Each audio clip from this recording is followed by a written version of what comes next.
네, 오늘은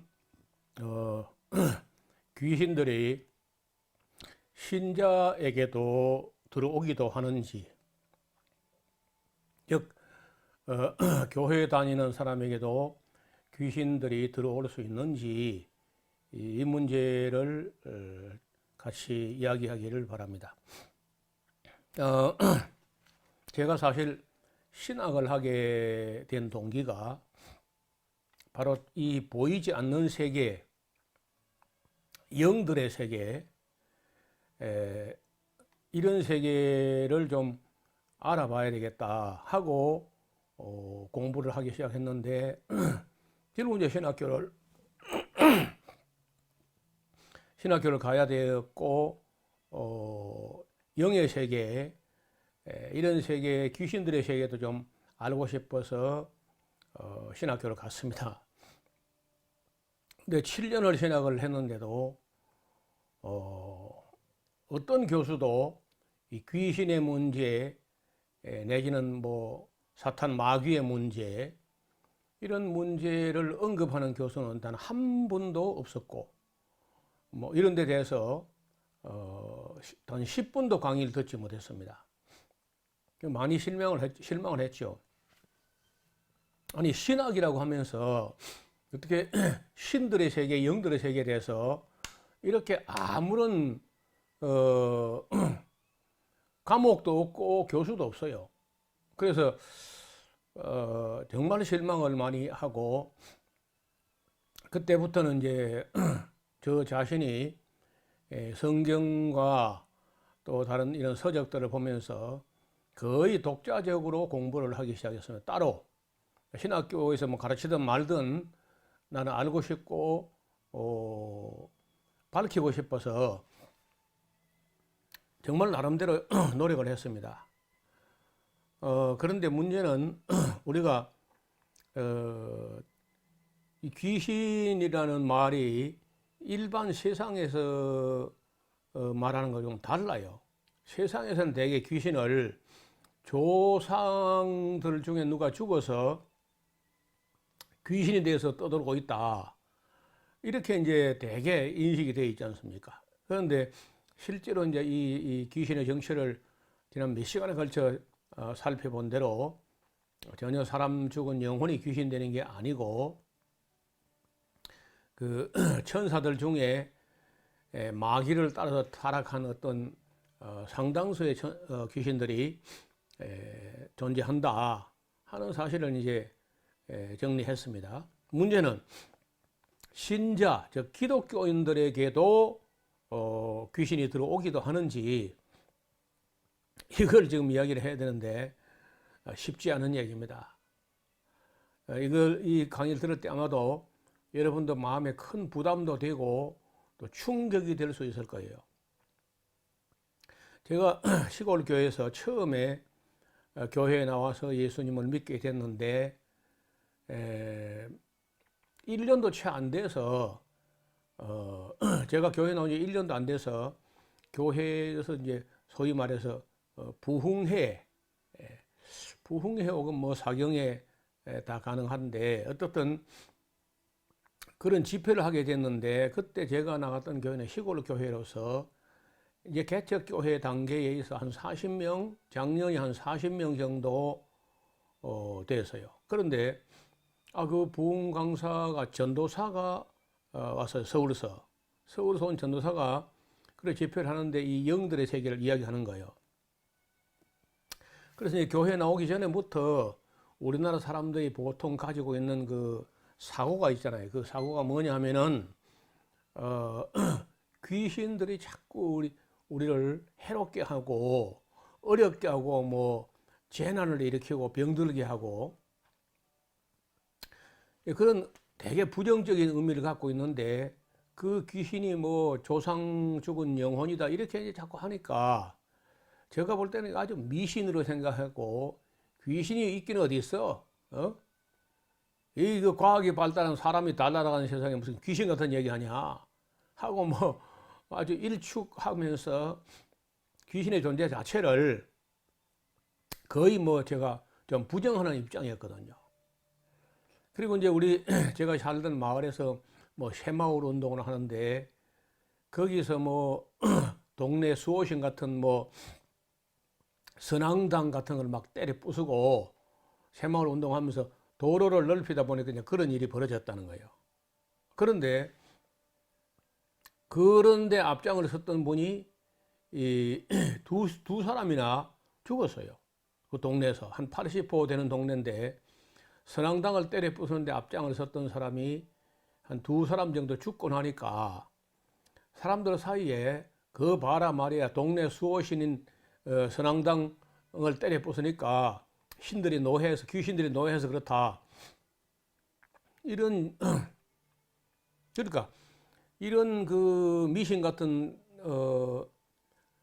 주장들이 막 쏟아져 나올 때 제가 새마을 운동을 하다가 교회를 나갔다고요. 나가서 그 집회를 하는데 한 40명 정도의 장년들이 역사도 얼마 안 돼요. 교회가 뭐 한 3, 4년, 4, 5년 된 모양인데 그 40명 정도 되는 그 기독교인들 안에 25명에게서 그 귀신들이 있다가 쫓겨나가는 걸 봤어요. 눈으로 제가. 저 혼자 본 게 아니고 40명이 다 함께 봤죠. 뭐 안 나가겠다 그러고 울고 불고 막 다리를 뻗어놓고 대성통곡하고 뭐 이런 문제를 본 거예요. 그리고 귀신들이 그 전도사 앞에 꼼짝 못하고 대답을 하고 나가겠다 그러고 언제 들어갔다 그러며 들어가서 뭐 무슨 일 했다며 이런 거 다 고백을 하는 거예요. 그게 하루 이틀도 아니고 그때는 보통 뭐 3박 4일씩 이렇게 집회를 했거든요. 그래서 너무 충격을 받은 겁니다. 저는 그 새마을 운동을 하면서 이 개화된 시기에 계몽된 시기에 귀신이 어딨냐? 귀신 이야기는 다 그다음 미신이다. 이렇게 생각하던 그 상당히 이제 그 뭐랄까요? 현대적이고 그리고 좀 진보적인 이런 사고를 가지고 귀신 존재 자체를 부정하는 그런 입장에 있었는데 내 눈으로 4일간이나 한 40명 정도 되는 성도 중에서 25명이 귀신이 들어있다가 나가는 그런 모습을 봤어요. 제 충격이 오죽했겠습니까? 귀신의 존재를 부정하고 귀신 이야기 자체가 미신이다. 이렇게 생각했던 제가 귀신들이 쫓겨나가는 걸 직접 보고 나니까 생각이 달라지면서 야, 이거 새마을 운동 이게 무슨 의미가 있냐? 마을 길을 좀 넓히고 지붕 개량 뭐 초가 지붕을 스레트로 바꾼들 이게 무슨 의미가 있냐? 사람들이 다 귀신이 들어있는데 보니까 심지어 교회에 다니는 사람 40명 중에 25명이 귀신이 들어있는데 이게 무슨 대학을 가면 뭐하며 출세하면 뭐하냐? 귀신 따라 살면 다 지옥 갈 거 아니야? 이런 생각이 들면서 그 집회 때 아마 제가 제일 큰 충격을 받았고 따라서 내가 이걸 알아봐야 되겠다. 근데 알아본다는 게 쉽지 않은 거예요. 그 강사는 한 4일간 집회하다가 이제 서울 올라갔고 그 뒤로 바로 미국으로 유학을 갔어요. 여러분 이름만 대면 다 알만한 그 유명한 분입니다. 그 전도사 때 와서 그런 능력을 보이면서 귀신을 쫓아내고 하는 거예요. 그래서 정말 이 큰 충격이 돼가지고 그때부터는 다른 거는 일이 손에 잡히지 않아요. 새마을 운동 다 그만두고 제가 영의 세계를 이야기한 책이 성경이라고 하는 거예요. 성경. 그래서 성경을 배우기 위해서 이제 신학교를 갔는데 놀랍게도 신학교에서 성경 자체를 별로 안 가르쳐요. 어떻게 하냐 하면요.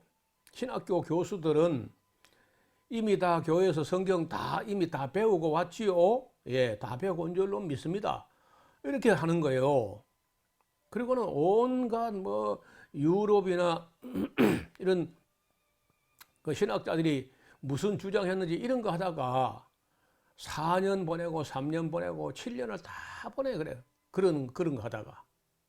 이거 뭐 신학 하신 분들은 아무도 부인하지 못할 겁니다. 그래서 이제 성서신학이 있고 조직신학이 있고 역사신학이 있고 실천신학이 있고 이 신학에 네 가지 이 마당이 있다고. 네 가지 마당. 성서신학, 조직신학, 역사신학, 실천신학. 그러면 이 네 가지 중에 성서신학에서도 다룰 만하고 조직신학에서도 다룰 만하고 역사신학에서도 인간 역사만 이야기할 게 아니라 인간 역사만 하려면 일반 세상 뭐 대학에 역사학과 가면 되죠. 그러면 이 영들의 세계의 역사에 대해서도 다룰 만하고 특히 실천신학에서 목회 현장에 나가서 우리가 사역을 할 때 어떻게 사역할 것인가 이런 걸 다루는 게 실천신학인데 이거 다 해도 아무도 다루지 않아요. 영의 세계에 대해서. 그래서 참 답답하게 신학을 하면서 약간의 그 불만을 가지고 제가 신학교를 졸업하고 또 이제 우리 사회에서는 뭐 일단 목사 안수를 받아야 사람들이 조금 인정을 해요. 아무리 실력이 있고 뭐 능력이 있고 해도 신학을 안 했다든지 목사 안수를 안 받으면요, 또 알아주질 않습니다, 한국 사회가. 그래서 결국은 저는 이제 목사 안수를 받고 목사가 되긴 했는데 목회 현장에 나가면은 전신만신의 귀신입니다. 교회 밖에는 말할 것도 없고 아까 얘기한 대로 교회 안에 교회 다니고 세례 받았고 뭐 집사라고 하는데 귀신이 들어있는 거예요. 나이가 많거나 적거나 막 들어있어요. 그래서 그날 이후로 뭐 신학을 하는 중에서도 그렇고 신학을 졸업하고 지금 이 시간까지 영들의 세계에 대해서 계속해서 살펴보고 연구하고 정리하고 그렇게 하다가 제가 은퇴를 얼마 앞두고 악령들의 세계라는 책을 제가 썼어요. 악령들의 세계. 이 책을 제가 쓴 것은 그래도 40년 이상을 사역을 하고 신학을 하고 그리고 또 적 귀신들을 쫓아내보고 처음 믿을 때 교회 다니는 사람 40명 중에 25명이 귀신 들려있다 쫓겨나는 이런 걸 보고 그리고 이제 오래 걸려서 이 책을 정리를 했습니다. 그래서 시중에 서점에 나오지 않습니다. 저 같은 뭐 시골 목사가 쓴 책을 서점에서 팔릴 리도 없고 그래서 우리 성경 강좌에 왔던 사람들이 제가 약간 강의하는 중에 이런 악령 이야기도 하거든요. 그러면 사람들이 이제 그걸 필기를 다 못하니까 책을 찾는데 그때 이제 책을 구할 수 있도록 하고 에스라하우스 홈페이지에 와서 책을 주문하다가 보니까 다른 책 주문하다 보니까 또 이런 제목의 책이 있으니까 사람들이 책을 구하기도 합니다. 어떻든 제가 오늘 뭐 이야기 조금 더 해야 될 텐데 결론부터 말하면은 신자라는 거 아무 의미가 없어요. 왜? 신앙 자체가 되게 가짜니까. 신자 하면서도 신자 믿는 자라는데 뭘 어떻게 믿는다는 거야? 신자는 신자인데 그렇지 무엇을 믿고 어떻게 믿느냐? 성경도 읽어보도 안 하고 신자야. 그게 맹목적인 눈 감고 따라가는 신앙 아니요? 소경을 인도하는 신앙이지. 그러니까 신자들의 신앙도 대부분 이제 가짜라는 거예요. 그러니까 그 안에 귀신이 등하는 거예요. 그러니까 시골에서 뭐 좀 그렇죠. 시골에서 수준도 그렇고 이제 하니까 40여 명 중에 25명이 교회 다니는데도 귀신이 들어있다가 나가고 나가고 나니까 병이 낫는 사람도 있고 성격이 밝아지는 사람도 있고 얼굴이 쫙 펴있는 사람도 있고 뭐 하여튼 그 상태는 여러 가지였는데 어떻든 가장 중요한 것은 교회에 다닌다고 귀신 안 들어갈 거다. 큰 착각이라는 거예요. 우리가 뭐 언론 듣기로는 뭐 귀신들은 뭐 예수님 이름만 들어도 막 주랭 넘친다. 그 거짓말입니다. 예배당 안에 있는 사람들에게 제가 볼 때 줄을 잡아서, 그건 정확하지 않지만 제가 짐작으로 말씀드리면요, 교회 다니는 사람 중에 절반 이상은 귀신 들어 있습니다. 그 귀신 들어 있으면 믿음이 한치도 자라지 않습니다. 5년 가도 그만, 10년 가도 그만, 20년, 30년 가도 속에 귀신이 들어 있으면서 들어있는 자기도 몰라요. 자기가 알면 쫓아내죠. 자기만 모르는 게 아니고 목사도 모릅니다. 왜? 목사들이 귀신에 대해서 단 1시간도 배운 적이 없기 때문에 모릅니다. 몰라도 여러분 그걸 허물할 수가 없어요. 신학교 자체가 과목도 없고 교수도 없고 안 가르치는데 어떻게 배워요? 저는 처음부터 성령에 대해서 알지도 못할 때, 초신자 때 벌써 귀신 들어있는 걸 보고 그것 때문에 신학을 하고 지금까지 이제 몸부림치면서 공부하고 이렇게 하다 보니까 그 어느 정도 경험도 하고 쫓아내보기도 하고 이제 이렇게 하지만은 일반 목사님들은 알 수가 없습니다. 알 방법도 거의 없고요. 책도 별로 없어요. 책이 있는데 몇 가지 한국의 책이 나온 거는 거의 대개 가짜입니다.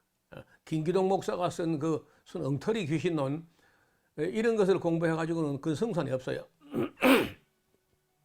그래서 저는 지금 저의 이야기를 듣는 분 중에 목회자도 있을 것이고 선교사도 있을 것이고 신학하신 분도 있을 텐데 부인할 수 없잖아요. 여러분 신학교에서 그 귀신에 대해 배웠습니까? 사타놀로지, 데모놀로지, 그거 안 배웠잖아 우리가. 그래서 저는 일반 성도들도 알아야 되지만은 목회자들부터 이 악령의 세계를 알아야 된다고 봐요. 귀신들이 교회에 다니는 사람들 속에 들어있다는 사실을 빨리 인식을 하고 또 공부를 해가지고 이걸 사람들이 그 귀신의 그늘에서 벗어나도록 그 귀신의 압제로부터 구원을 해야 돼요. 우리가 구원 하는데 죄사함 받는 구원만 이야기하지 귀신으로부터 구원에 대해서는 아무 감각도 개념도 갖고 있지 않다는 거예요. 그래서 정말로 제가 간곡히 부탁을 드리는데 목회자들부터 이 악령들의 세계, 제가 쓴 작은 책이지만 한번 읽어보시고, 이 책을 이야기하려면요 한 학기 내 해야 돼요. 그래서 책을 소개하는 정도밖에는 이야기 못하는데 결론부터 이야기해서 죄송합니다만은 신자에게, 신자라는 것이 교회 다니는 자, 신자 대부분은 가짜 신자입니다. 그래서 그렇게 가짜 신앙을 갖고 다녀가지고는 제가 볼 때 천국 간다는 보장도 없어요. 귀신, 성령이 들어있는 게 아니고 여전히 교회 안 나올 때가 똑같이 그 사람 안에 귀신이 들어있는데 예배당 다닌다고 어떻게 천국 갑니까? 하나님의 영이 없고 귀신의 영이 들어있어요. 사람들 속에. 하나님의 영이 있는 자마다 하나님 아들인데 하나님 영은 없고 귀신이 들어있으면요 그건 하나님의 아들이 아니야. 아무리 하나님 보고 아버지라고 한다 하지만은 사실은 그 귀신이 들어있습니다. 그래서 일생에 귀신의 조종을 받으면서 귀신 충만해가지고 사는 거야. 성령 충만이 아니고. 그런 사람이 어떻게 천국 간다는 거예요. 그래서 저는 꽤 많은 사람들에게서 귀신을 쫓아내 봤는데 문제는 쫓아내 봐도 그게 별로 의미가 없어요. 왜냐하면은 내가 쫓아내 줬는데 집에까지 안 가서 또 들어와. 그럼 내가 따라다니면서 그 귀신 떼줘야 합니까? 성도들이 스스로 이 영들의 세계를 분별하고 이기고 쫓아내고 대적하고 할 수 있는 힘을 길러줘야 벗어나가지고, 그리고 벗어나는 것만이 아니고 성령으로 세례를 받아가지고 성령이 충만해가지고 성령을 쫓아 행하는 그게 진짜 신자거든요. 근데 그런 진짜 신자는 눈 닦고 봐도 희귀해. 귀신으로부터 완전히 벗어나서 성령으로 세례를 받고 성령 충만해서 성령을 쫓아 행하는 그런 신자가 교회 안에요 10% 있으면 기적입니다. 기적. 대부분은 그렇지 않다는 거예요. 속아서 교회 다니면서도 여전히 그 귀신에게 속아서 귀신의 조종을 받고 있다는 겁니다. 대부분은 그 목사도 그런 사람이 있고 장로도 그런 사람이 있고 권사도 집사도 아무 차이가 없어요. 그래서 제가 이 강의가 이제 귀신이 실제로 존재합니까부터 시작해가지고 귀신이 어떤 일을 하는지 어떻게 귀신이 이길 수 있는지 지금 이제 4번째 강의에 귀신이 신자에게도 들어오느냐 하는 문제를 가지고 말씀드렸는데 그냥 들어와 있습니다. 진작부터. 여러분 날 때부터 들은 사람들 날 때부터 잉태되는 순간부터 귀신이 들어있는 사람도 있어요. 그래서 자기 모릅니다. 본인이 자기인 줄 아는데 사실은 자기가 아니야. 자기 안에 또 다른 자아가 하나 더 들어있어요. 그래서 그 되게 이제 악하고 거짓되고 이런 건데 이 악령이 그 사람의 영혼을 지배하고 조종하기 때문에 열매가 선한 열매가 없어. 삶을 보면은 그 선한 열매가 안 보이고 거의 악한 열매만 열린다는 거예요. 교회 다녀도. 그게 왜 그러냐? 성령이 들어있으면 사랑과 희락과 화평과 인내와 자비와 양성과 충성과 온유와 절제와 정직함과 성실함과 이런 온갖 좋은 성령의 열매가 열릴 텐데 성령이 들어있지 않고 악령이 귀신이 성령을 가장해서 들어와 있기 때문에 그 열매를 보면요 전혀 성령의 사람이 아니고 여전히 자연인이거나 아니면 귀신이 들어있는데 본인이 모릅니다. 그래서 이 심각한 문제를 제가 한국 교회 앞에 폭로하듯이 고발하듯이 지금 이 말씀을 드리는 겁니다. 이제 나중에 방언 문제까지 이제 곁들여 가지고 들으면 여러분 충격이 될 겁니다. 제일 교회 안에서 제일 많은 귀신이 방언 귀신입니다. 그는 안 쫓아내 본 사람들 몰라요. 그리고 교만하거나 게으르거나 불성실하거나 정직하지 않거나 그는 뭐 거의 99%입니다. 그리고 욕심이나 탐심이나 독한 시기 질투심이나 이런 사람들이 있는 경우는 거의 99%가 교회 다녀도 여전히 귀신이 들어있습니다. 안 나갔어요 아직. 그리고 왜냐하면 담임 목사가 귀신에 대해 배우지도 않았고 귀신을 쫓아낼지도 모르고 그러니까 그냥 여전히 그저 교회 다녀도 귀신이 있다는 거예요. 저는 이 문제를 어떻게 한국 교회 앞에 소개할 것인가, 어떻게 이걸 폭로하고 고발할 것인가 많이 고민을 해왔는데 일단 이야기를 시작해 봐야 되겠다 하고 이번에 이 기독교 변증, 기독교 진리를 변증하고 교회의 진리를 수호하기 위해서 거짓 영들을 개인의 영혼에서 또 그 가정에서 그리고 교회에서 걷어내야 됩니다. 만약에 보세요. 이게 숙제 같은 얘기인데 어떤 사람 안에 귀신과 성령이 한 사람 안에 동거할 수 있겠습니까? 어렵겠죠. 그래서 귀신이 들어있는 사람에게 성령이 없다고 봐요. 어떤 사람은 있다고 성령하고 귀신이 한 사람 안에 같이 있다 이렇게 주장하는 사람도 있습니다. 어떻게 성령이 있는데 거기 귀신이 함께 있겠어요? 그래서 귀신이 들어있는 사람들은 그 안에 성령이 없는 걸로 봅니다. 여기에 대해서는 이제 저도 100% 장담 못해요. 왜냐하면 제가 하나님이 아니기 때문에 100%라는 말 못하는데 제가 겪어보고 살펴보고 연구하고 경험해 본 대로는요. 귀신이 들어있는 사람 속에는 성령이 있지 않습니다. 그렇다면은 지금 교회 다니면서 귀신 들린 사람들은 성령이 없는 사람들이니까 교회 다니는 사람이지 신자도 아니고 성도도 아닌 거죠. 하나님의 아들도 아니고 여전히 귀신의 사람이에요. 그래서 이 문제가 너무 중요하기 때문에 여러분들에게 이 이야기를 하는 것은 다른데 어디 가서도 어떤 목사도 이 이야기를 안 하지 않습니까? 저는요, 저 같은 사람이 아니고 좀 더 훌륭한 사람, 좀 더 지명도가 있는 사람, 좀 더 권위가 있는 사람, 뭐 이런 분들이 이런 문제를 좀 짚어주지 않겠나 하고 40년을 기다렸는데 단 한 명도 안 나와요. 단 한 명도. 그래서 제가 큰 바위 얼굴을 기다린 처제가요. 기다린다 못해 제가 지금 늙어가고